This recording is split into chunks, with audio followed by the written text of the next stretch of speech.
Bienvenue dans le vestiaire avec Nicolas Saint-Pierre. On ouvre les portes de notre vestiaire pour ce premier segment qui est présenté par Desjardins à notre ami le conseiller Luc Chénier, qui, lui, a vécu des moments palpitants au centre Slush Poppy hier, la victoire des Olympiques. Luc, mais avant de parler des Olympiques, puis ton sourire me dit que tu as eu du fun hier. Non, c'est parce que tu es en train de donner la statistique de 36 km de la part de Studia sur la patinoire. C'est quand même 35,5 km de plus rapide que toi. C'est quand même incroyable. Je dis que c'est rapide, ça, parce que je t'ai déjà vu faire un but un peu à la Team Studia, mais c'était comme on pensait que c'était une reprise qui arrivait. Ah, c'était incroyable. Non, c'était un joueur bourré de talent. Attends, là, je suis en train de m'entraîner. Là. Je rentre à la glace le 18. J'ai peur du résultat. Ouais. Mais la nouvelle qui surprend, puis c'est là-dessus que je vais commencer certainement, c'est le congédiement de Patrick Roy. Mathieu Darche a bien pris le temps de le dire. C'est pas l'histoire d'un coach qui a perdu son vestiaire. Mais on peut pas prendre une décision comme celle-là s'il n'y a pas quelque chose de brisé, on s'entend. Là. Il y a quelque chose que moi, je comprends pas, puis il y a probablement beaucoup de gens dans le monde du hockey. Les seules personnes qui vont le comprendre, c'est les gens impliqués. C'est Patrick, c'est également Mathieu Darche.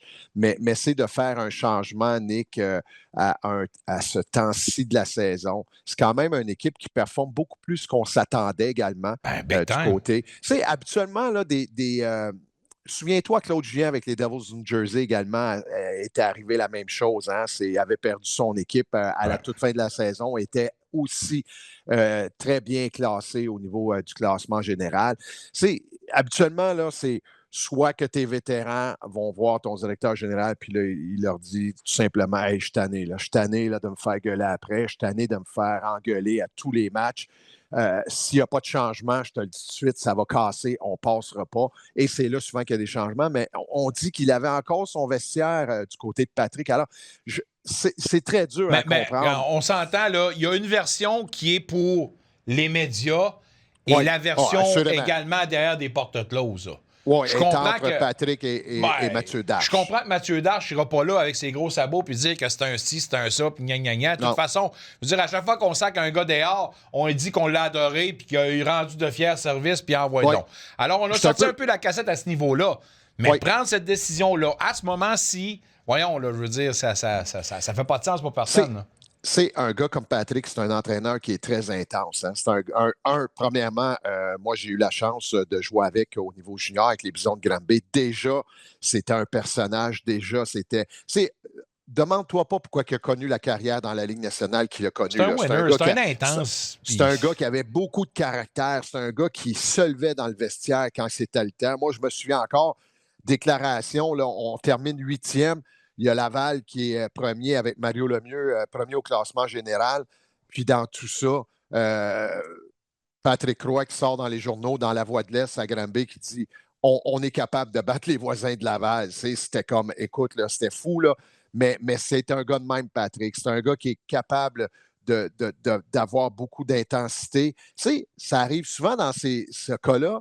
Quand tu prends des entraîneurs, je prends comme exemple Pat Burns également, des gars là, qui vont faire 3, 4 ans. C'est pour ça que je suis un peu surpris également, Nick, que ça arrive seulement après 2 ans à la barre des Islanders. Habituellement, ce genre de coach-là, c'est rendu à la 4e année que là, vraiment, les vétérans vont dire OK, parfait.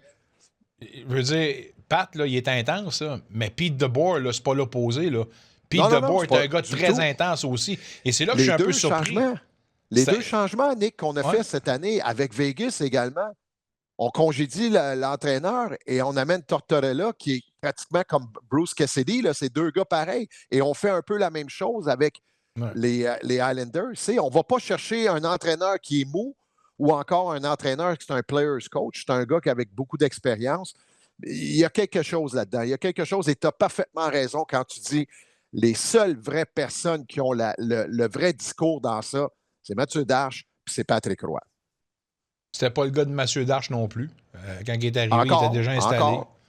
Effectivement, c'est peut-être aussi le fait, puis je pose la question à tout haut, là, mais je n'ai pas la réponse. C'est-tu juste le fait que Pete DeBoer était probablement l'entraîneur le plus prisé et qui n'avait pas encore une job, puis qu'on voulait sauter là-dessus avant de se le faire choper par quelqu'un d'autre? Pete DeBoer était dans la discussion pour remplacer Craig Berube à Toronto après la saison. Je ne sais pas, juste ça de même. Écoute, il y a plusieurs choses qu'on peut parler, sauf que quand tu as un entraîneur qui fait le travail, comme Patrick Roy l'a fait cette année avec les Highlanders, est-ce que tu dis, il est libre, on va tout de suite laisser aller notre entraîneur pour aller chercher? C'est ça. Il y a des choses qui se sont passées, il y a des discussions qu'il y a eu entre autant du côté de Mathieu Dash, également Patrick Roy, mais il y a quelque chose qui a brisé en quelque part. Ça, c'est assuré. Il y a quelque chose là, qui n'a pas fonctionné. Il y a une décision qui s'est prise, puis on a dit, OK, on arrête ça là, parce que je ne vois pas, moi, comment ça a pu se passer. J'ai lu certains commentaires de partisans des sénateurs d'Ottawa, puis certains disaient que, OK, c'est le temps, on va le chercher, faut pas... Mais là, je m'excuse, le contexte n'est pas le même. Je pense sérieusement que, ça n'arrivera pas. Là. Travis Green, il n'y a pas une semaine, on parlait d'un candidat au trophée Jack Adams. Je comprends que pour certains, c'est peut-être un cadeau empoisonné, là, mais le gars fait un travail magistral. Puis faites-moi pas croire que le ggars va être limogé. Là, fait que, puis c'est pas à cause de l'entraîneur-chef qu'on se bat pour les séries éliminatoires en ce moment à Ottawa. Là. Il y a eu plusieurs choses dans la saison, les blessures, les gardiens. Il y a eu plusieurs éléments qui ont fait en sorte, alors que ce club-là se bat encore, c'est encore très bon. Là. On a notre destinée entre nos mains. Là. No way qu'il va y avoir un changement, ça, je mets ma main au feu. Fait qu'on va passer à d'autres choses tout de suite. Les Olympiques, par exemple, c'est toute une histoire. La semaine dernière, à notre antenne, jour pour jour, on parlait à Serge.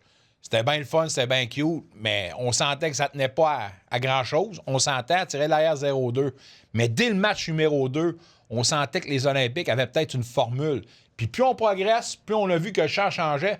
Pas parce que par chance, parce que les Olympiques avaient toujours le dessus et progressivement jouaient dans la tête des Huskies. Est-ce que c'est ça qu'on a vu hier encore? Encore une fois, et tu as parfaitement raison, Nick, parce que moi, je regarde, j'ai pas regardé, mais j'ai écouté le match numéro 2 après leur défaite de 8-0. Ce match-là aurait pu facilement tourner du côté des Olympiques. Ensuite, ils s'amènent au Centre Slush Poppy. Le premier match perd en prolongation. Encore une fois, les Olympiques auraient pu se sauver avec la victoire. Remportent le match, ensuite le match à Gatineau pour retourner match numéro 5 à Rouyn-Noranda.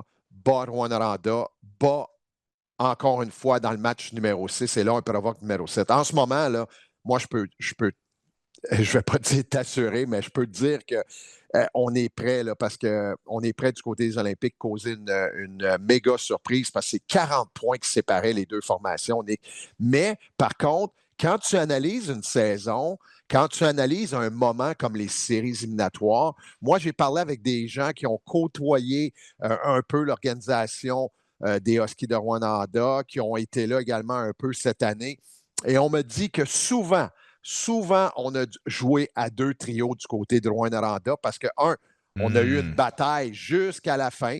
On a eu une bataille jusqu'à la fin pour terminer premier dans sa conférence parce qu'on voulait justement devancer Drummondville et également l'Armada de Blainville-Boisbriand. Alors, on a surutilisé certains joueurs chez les Huskies. Et là, on commence là, à voir là, des gars comme Verdon, des gars comme Steiner, des gars Brunel, offensivement, qui habituellement amènent beaucoup de points. Ça ne fonctionne plus. Là. On semble manquer un peu d'énergie. Par contre, ce que je regarde, du côté des Olympiques, c'est qu'on joue un système de jeu très serré. On ferme le centre de la patinoire. On rend un peu les Huskies impatients avec la rondelle. Et du côté des Olympiques, écoute, on a retiré le gardien. Shaikov a été magistral hier dans le match. On a retiré le gardien des Huskies avec pratiquement 5 minutes à faire. Ah ouais, c'est ça que Serge disait là, hier en point de presse. Et ça n'avait pas de bon sens comment on a bloqué de tir. C'est quand tu mets une gang de gars ensemble, puis moi, là, ça m'a fait sourire quand j'ai regardé, Nick, c'est le début des séries parce que, tu sais, ça fait longtemps. Là, tu te souviens-toi, tant qu'on a fait l'émission spéciale des 40 ans, là, la première coupe du président, puis on parlait avec les anciens, puis tout ça, puis tu as dit, Colin, vous avez l'air d'une bonne gang. Tu sais, ça a dû être le fun dans votre temps. Ouais. Ça a dû être le fun. Bien, c'est ça qui nous a fait gagner aussi. Oui, on avait du talent, mais on avait surtout un esprit de corps. Alors, quand tu formes cet esprit de corps-là, et qu'en plus, tes joueurs connaissent leur rôle, acceptent le rôle qu'on leur donne, c'est là que c'est une équipe qui devient dangereuse. Et Gatineau, en ce moment, c'est une équipe qui est très dangereuse pour cette série-là. Parce qu'il ne faut pas oublier, là, avant de penser à d'autres séries, il faut terminer celle-ci. Demain, il y aura un match numéro 7. Moi, lors des 2 dernières saisons, je me souviens, on se présentait à Rouyn-Noranda pour le match numéro 6. On s'est fait crémer les 2 saisons. Ça en allait à l'abattoir. Ça n'avait pas de bon sens, mais là, ils ont gagné le match numéro 6 et là, on revient à un match numéro 7. Et moi, en parlant avec des gens là, qui gravitent au niveau du hockey, en ce moment, là, Steve Hartley là, doit chercher des solutions, doit chercher la solution parce qu'en ce moment, c'est vraiment le momentum est dans le clan des Olympiques. Et je vois très mal, avec cette confiance qu'on a en ce moment, je vois très mal les Huskies l'emporter demain. Oh, donc tu prévois une victoire des Olympiques, ça serait la surprise.